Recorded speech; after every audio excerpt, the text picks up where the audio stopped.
wabarakatuh. Pada kesempatan kali ini saya akan menjelaskan tentang penanganan kesalahan ataupun error handling. Kita lanjut ke slide. Jadi kesalahan program itu dapat berupa kesalahan leksikal, di mana kesalahan leksikal adalah kesalahan dalam mengetik atau mengeja. Ataupun di sini ada contohnya adalah misalkan den dituliskan dengan ten atau thn. Kemudian ada kesalahan sintaks. Kesalahan sintaks adalah operasi aritmatika dengan tanda kurung jumlah yang kurang. Kemudian ada kesalahan semantik. Kesalahan semantik dapat berupa tipe data yang salah, kemudian variabel yang belum didefinisikan. Contoh di sini ada b sebaran b plus 1, tetapi b belum didefinisikan. Untuk langkah-langkah menangani error handling adalah mendeteksi kesalahan, kemudian melaporkan kesalahan, kemudian tindak lanjut perbaikan. Di sini contohnya adalah compiler menemukan kesalahan yang bisa meliputi kode kesalahan, pesan kesalahan dalam bahasa alami, nama dan atribut identifier. Contoh error 162 jumlah unknown identifier. Itu dapat diartikan sebagai kode kesalahan sama dengan 162 dan pesan kesalahannya adalah unknown identifier dengan nama identifier sama dengan jumlah. Kemudian ada beberapa reaksi yang dilakukan oleh compiler. Ada reaksi-reaksi yang tidak dapat diterima, contohnya adalah berhenti atau hang, looping, komputer tidak bisa berhenti, kemudian menghasilkan objek yang salah.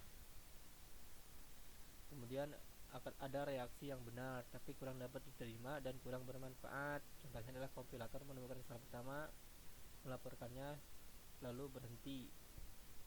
Kemudian pemrogram membuang waktu untuk melakukan pengulangan kompilasi untuk setiap kali terdapat sebuah error. Kemudian reaksi-reaksi yang dapat diterima, reaksi yang sudah dapat dilakukan. Kompilator melaporkan error. Reaksi yang dapat diterima itu dengan recovery atau pemulihan, kemudian repair atau perbaikan. Kemudian di sini ada reaksi yang belum dapat dilakukan, itu adalah compiler mengkoreksi kesalahan, kemudian menghasilkan objek program sesuai yang diinginkan. Kemudian compiler memiliki kemampuan untuk mengetahui maksud dari pemrogram, belum diimplementasikan pada program. Kemudian kita lanjut kepada error recovery. Error recovery bertujuan untuk memberikan parser ke kondisi stabil agar supaya dapat melanjutkan proses parsing ke posisi selanjutnya. Yang pertama itu ada mekanisme ad hoc.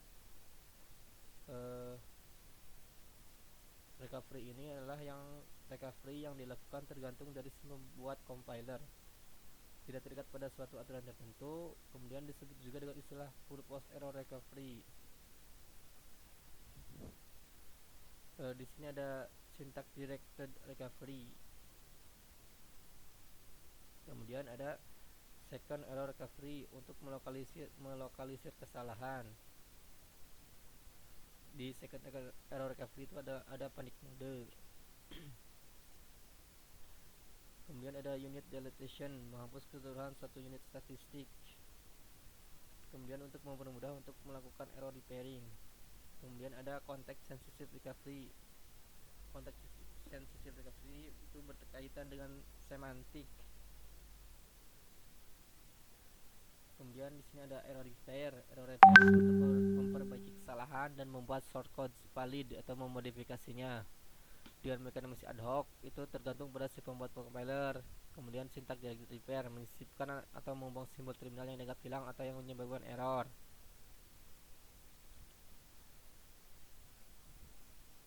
Kemudian ada context sensitive repair, membuat tipe identifier itu membuat identifier dummy.